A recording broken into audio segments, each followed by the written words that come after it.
I am excited today because I have been trying to get this woman to meet the biz for years. In fact, I have a poster from years ago that we made. And who is almost right in the center? Aww. Gorgeous, amazing woman. And isn't that a great poster? I'm going to just get right into it because we've got Teal Sherer here. Hi. Hello. I'm so happy to be here. Oh, I'm so glad you're here. I think it's so funny that it took the pandemic, like, to get this. Like, I think we could have done this before, you know? Right. I know. Because I'm not physically in LA anymore. No, which is amazing.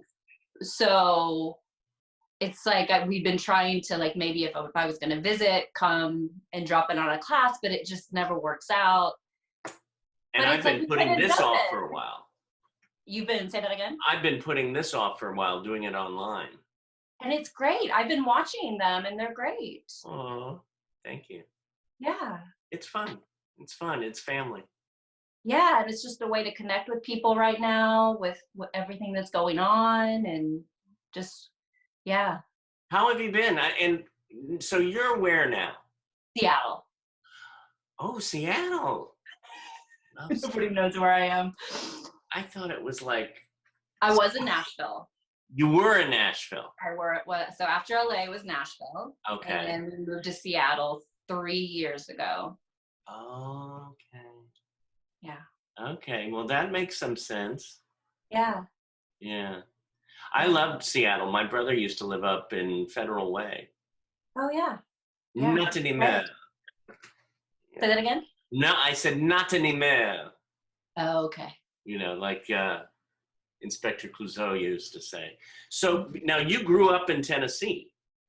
Yes, from 4th grade on. My dad was in the Navy, so we moved around a lot when I was little. But from 4th grade on, I lived in Lenoir City, Tennessee, a small town right outside of Knoxville, Tennessee. And when did you first know that you wanted to be in show business? Well, I had always liked performing. Like, I was a cheerleader. So I liked that. I liked being in front of people. I liked that attention. And then when I was 14 years old, I was in a car accident and broke my back. And I am a paraplegic. I use a wheelchair. And so I had just started my freshman year of high school. I had just made the junior varsity cheerleading team. And then this happened. And then I really didn't start performing or, you know, acting again until college. And I went to college in Atlanta, Georgia, at Oglethorpe University. And I thought that I wanted to go into broadcast journalism. And as part of that major, I took a theater class. Right. And just like fell in love, and it was game over. And so then I double majored also in theater and have been doing acting, you know, pretty much nonstop from that. And not just acting, also working behind the scenes, producing, stage managing, anything. And then also during college at the same time, I started dancing with a professionally integrated dance company, Full Radius Dance. Full Radius? Yes. So it was like all at once. I move away from home. I'm in Atlanta. I'm at college. I start doing theater, and then I start dancing, and then that kind of became, my world. Wow, this is great. And when did you move to LA, or what brought you to LA? Yeah, I moved to LA in 2005. After I graduated from college, I got an agent in Atlanta and started auditioning. And I booked an HBO film called Warm Springs. Was that Kenneth Branagh? Yes. And so I was hired as one of the local actors. You know, they brought a bunch of actors in from LA and all over, but they hired locally for some of the parts. So I booked that. And that gave me my Screen Actors Guild card. And I also met all of these wonderful people on set. And I also was an advisor to Kenneth Branagh because he was playing FDR, who has polio and is paralyzed. So we got together and we met one day at a pool, indoor pool. So I showed him how you swim with just the use of your upper body, and also how to walk with braces on your legs. So it was like, that was, yeah. And I met some LA, some of the people I met on the film, actors, as well as the producer and the writer of the film, I'm still friends with today. Okay. Yeah. I love it how, you know, you might plan to be an actor, which you are, but Yeah. you also have branched out into so much. I mean, training Kenneth Branagh, and then, excuse me for this. Okay. Oh, I always have to turn this off beforehand. Oh, it's Performing Arts Studio West checking in. We have a little group on Performing Arts Studio West that people say, "How is everyone?" And we're checking. Oh, that's nice. Yeah. Good. It's nice to check in. So Totally. I'll check in after the interview. But yeah, you really you have done so much. One of the things that I remembered when I wanted you years ago is you created your own show, My Gimpy Life.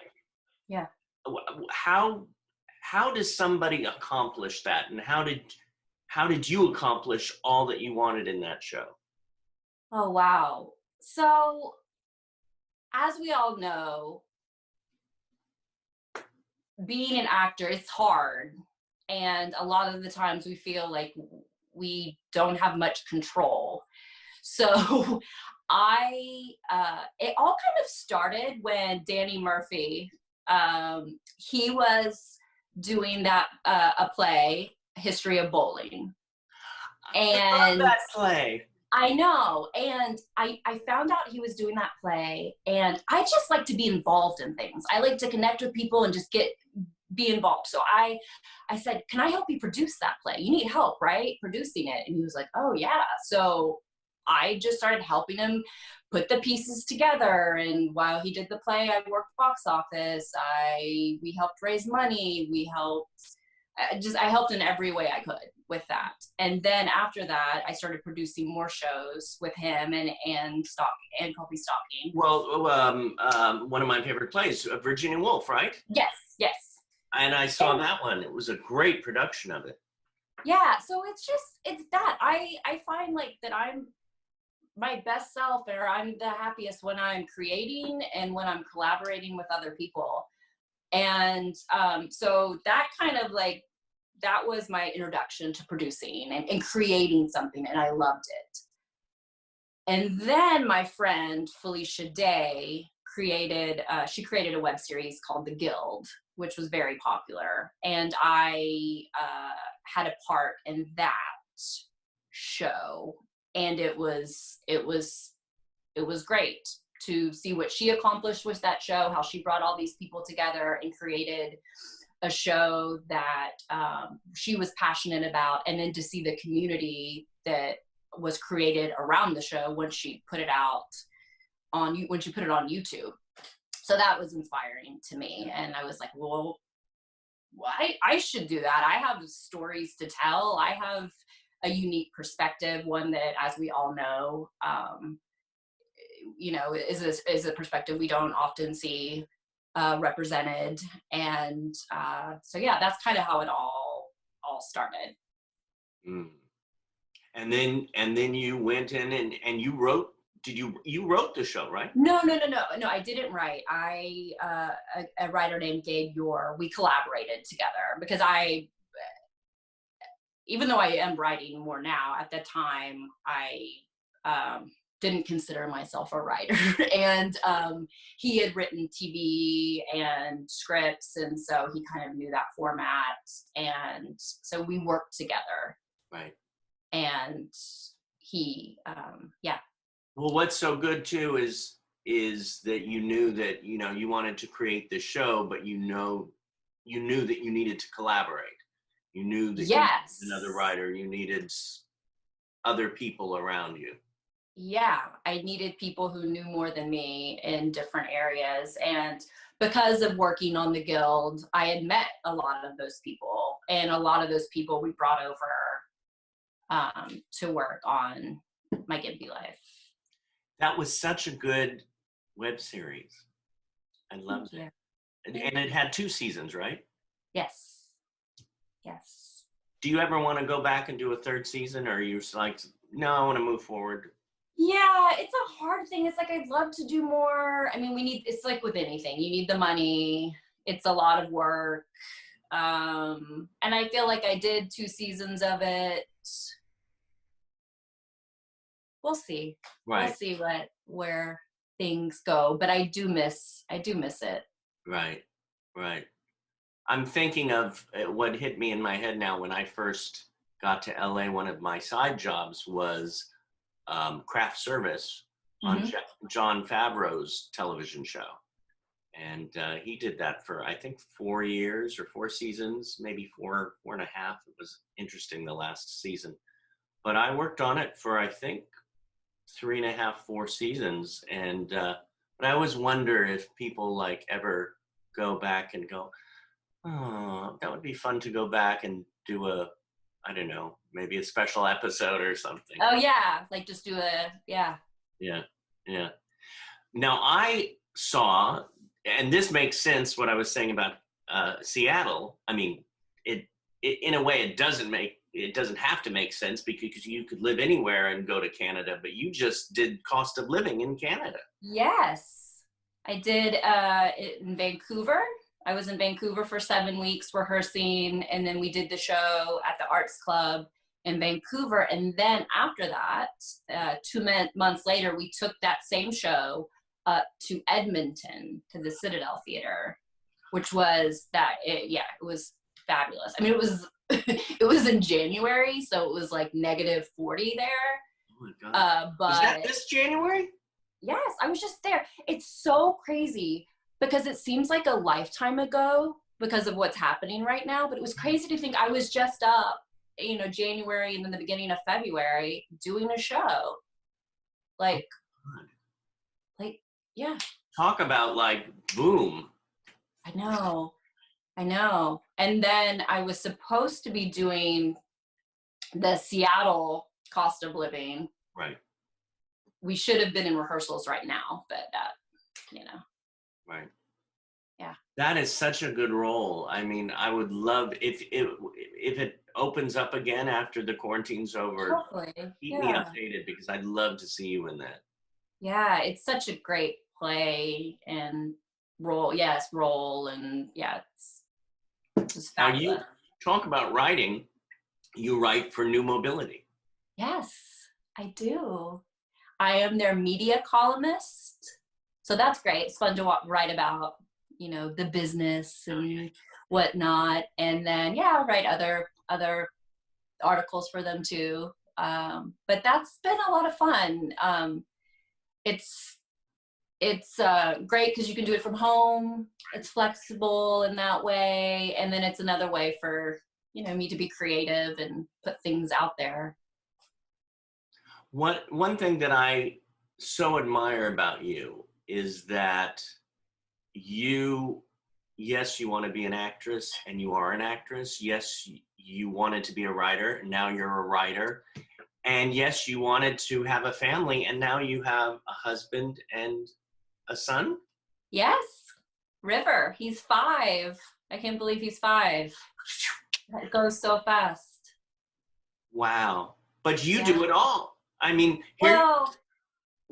Yeah. I mean, I do it all, but it is like, it's hard. I mean, like, people talk a lot about how do you balance it all? It's definitely like, I don't feel like you can really balance it. It's like when I was in Canada doing the show, I was in Canada doing the show. Like, I left home and was away. And yes, when I was in Vancouver, my husband and son came to visit a couple times, but that was hard.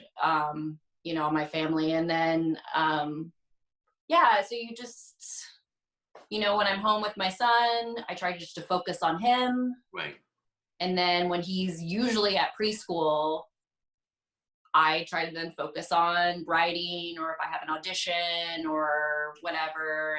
But it's a lot of, Right. you just. One of your, oh, wait, I was looking through your website, which is wonderful. I mean, so photogenic. When I saw that picture of you with Dustin Hoffman. Oh, yes. Yes. That was great. For what, the American Voices? Yeah, the Broad stage in Los Angeles, they had just opened. Mm-hmm. And it was their inaugural show called American Voices. And the producer, I think, found me online through my website. They were just looking for a diverse cast, and I guess they decided they needed somebody with a disability, and they Googled it, and somehow I came up. Mm. And it was so random. I mean, this just shows you how crazy this business is. Yeah. I'm just like at my apartment, and then all of a sudden I get a call from this lady saying, I'm a producer for the show, this play, American Voices. Dustin Hoffman is directing it, and he's going to be in it. He'd like to meet with you. Can you come to his office today? And I'm like, what? Sure. So wait, Dustin directed it? Yes. Oh, great. So next thing I know, a couple hours later, I'm driving into, I think Brentwood is to his office in this high rise. And then I'm waiting in the waiting room, and they give me some some things. And then I'm in the office with him. Oh my God. Reading with him. And then it seems like it's going well. I don't know. And then I leave, and then I don't hear anything. Yeah. And then I think a week later, they're like, oh yes, you got it. And then it's like, I get there, and there's like Annette Bening is in it, James Cromwell, Rosario Dawson, Richard Schiff. And I'm kind of like, what am I doing here? What is happening? Well, because you were one of them. You are one of them. I think it was just because they just wanted somebody with a disability. So that's how I got, that got me in the door, I guess. And then I guess just because they found my website. Yeah, but you were good enough to get the role. Yeah. Yeah, sure. Dustin Hoffman hanging out there. I met him on the set of The Fockers, and I grew up loving him. So whenever I think of his name or think of when I met him, he was so gracious and open. I remember being on the set and was watching the playback, and all of a sudden somebody tapped me on the shoulder, grabbed my hand, and said, "Good shit, man, good shit." Yeah, I love it. I turned, and it's Dustin Hoffman, and I was going, okay, I can go now. I can leave, the planet. But yeah, I love seeing that picture because it radiates. And then I saw you worked with Will Wheaton, who I'm. Oh yes, on the Guild. Yeah. That was great. Because the Guild is about a group of online gamers who play World of Warcraft, but then they decide to meet in person. And so we're in season 3, we're their nemesis. So we're another guild of online gamers, but we're the evil Axis of Anarchy guild. And so that was fun. That was fun to do. Yeah. And I was watching your wonderful demo reel and seeing what I think your latest work, on NCIS? Mm-hmm. Yeah, NCIS New Orleans. New Orleans. Your character was so, I love it. It was powerful. It was and LeVar Burton directed that, huh? Yes. And Daryl Chill Mitchell, who is a regular on the show. Right. And then Catherine Beatty, who wrote the episode and is a writer on the show. She is a wheelchair user. She has CP. So it's kind of surreal being on that set because you have the writer, producer who's in a wheelchair, Right. You have Daryl, who's a wheelchair user. They had hired a lot of the extras were chair users. So it was just like almost like, wow, like we're all here and this is Right. And this is cool. Kurt Yeager Yeah. was on that, wasn't he? On that episode. Say that again. Kurt Yeager, was he? Oh yes, yes. How did I? Yes. No, Yes, no, yes, no. yes. Yeah, I don't know how I just like. Yeah, Kurt Yeager was the series lead, like in that episode. Yeah, he was so good. So that was just surreal to kind of be like, oh wow, like we're on a network show and disability is present and like, yeah. Wow. Well, I really love too that even on your website you say your main focus is for the inclusion of performers with disabilities, and it's your biggest passion. Mm-hmm. Yeah. And that's what you define passion. Yeah. Yeah. But I feel like that's it's definitely your passion too, and that's what's yeah. Yeah. So great. It's yeah. Yeah, it's so nice to, and even talking and sitting with you here, you are so just, hey, this is who I am, and okay, I'm gonna do this, I could do that, I could do that, and you seem to juggle it. You seem to, the acceptance is just, it's like, hi, I'm Teal. You don't do that. You're just like, hey, I'm Teal. Well, yeah, but it's hard though too. It's not all just easy, and Right. I obviously have my doubts and like insecurities and all that kind of stuff too. Yeah. But So still somehow get it out there, or try to. Yeah. if you had to tell the students from Performing Arts Studio West and Meet the Biz and whoever else is watching there, what is one piece of advice you would give them about going for it? About going for it? Whatever you want to go for. Yeah. Well, I always kind of ask myself, like, if I don't do this, or if I don't try for this, am I going to look back one day and regret it? And I use that a lot in my life. And so I think about that. Like, am I going to one day look back on my life and be like, Teal, why didn't you try to, do My Gimpy Life? Or why didn't you try to produce that play? Or why didn't you write that article? Or whatever. So I think about that, because like, what do you have to lose? I mean, so that's, I guess, one piece of advice. I don't know. There's so much. I don't know if it's because I've gotten older, or if it's just through what we're going through right now, but I keep reflecting back on like, my life, or when I first started acting, and I find myself doing that. Like, I wish I knew what I knew now then. Yeah. Do you do that? It's like, oh yeah. I do. And at the same time, what's so interesting is I'm 90 something percent. It varies in the 90s, but 95% of the time I'm very like, okay, I'm at this moment here. I'm happy. yes. And you wouldn't be at this moment if you hadn't have gone through like what you've, like the whole thing. Yeah.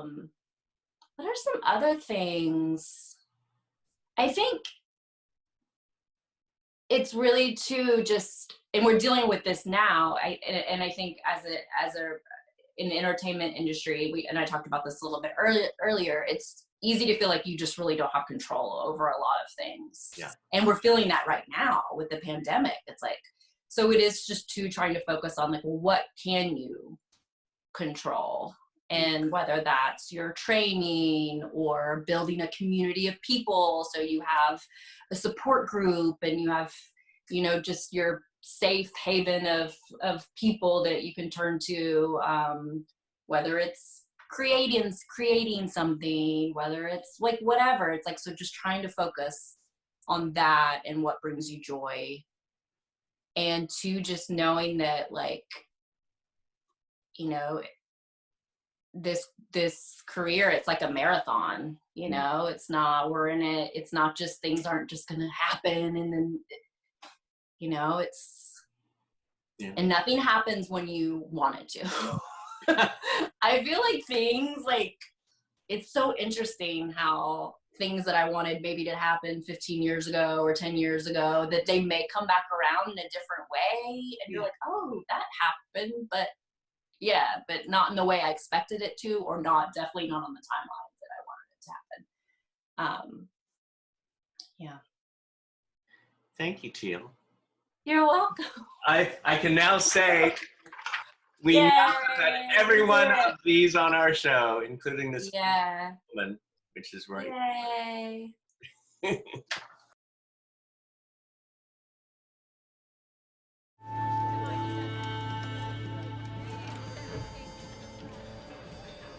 I was told NCIS cleared us of any wrongdoing. That's right. We need trained professionals that know what to look for. That's all of you. If you're up for it. We're in. Diane, drive in here! Wow. She on a ramp or something? Get Clayton back with her on the phone. Is this about the 45? You know your firearms. I know 45s. I still have a bullet fragment between my T3 and T4. That's how I got like this. My sister shot me on accident. By accident. Oh, God, I'm so sorry. Hey, freedom isn't free. That bullet could have just as easily missed me and hit a Muslim extremist. What kind of friend would I be? Mr. Flaherty, employee number 33. Whoa, easy there. I'm a fucking animal. Oh, you were with the bald nutsack who pushed me around. I'm Venom. I'm the one who can't walk. God, I hate you guys. There isn't a natural disaster big enough to kill all the people I hate, including all of you. Hey! Stop pushing me! What? Hey! Oh my God, help! Help! Control your speed, woman! Sir, this man just assaulted me. He almost pushed me out into traffic. I did nothing of the kind. Venom's a teacher? Art. I like to give kids an outlet for their hate and misery. Tink, are you seriously okay with this? She's not here. And I'd rather take a bath with a toaster than listen to this. And action! Literally, no job is too rough or too delicate. And squid action! Even when... Ow! Ow! Ow! Even when crime gets mean, there's nothing to hope so... can't clean. Good, now fight. Fight, Teal, keep battling. Good. Fight it! Milo! Look, this is crazy. We're not enemies, and I bet we have a lot more in common besides our names. Like what? Besides the fact that you're trying to steal my acting gig. I just think that we may have a similar perspective. You don't know me. I'm not saying that I know what it's like to be you, but look around. We're both sniffing butts and we can't get served. Well, you know what, bitch? You're about to get served. Crap. Are we about to have a dance-off? Oh, sorry. Oh, excuse me. Oh, yes, sir. Excuse me. Sorry, I'm late. That's okay. I'm glad you can make it. Amy's told me a lot of really great stuff about you. Same. Although she didn't say much other than you're super cute. Blush. Well, I'm a performer too. You are? I'm a juggler. I juggle. Oh, where did you learn that? Well, I grew up in Alabama, and I did gymnastics, and I trained with a professional juggler there. That's actually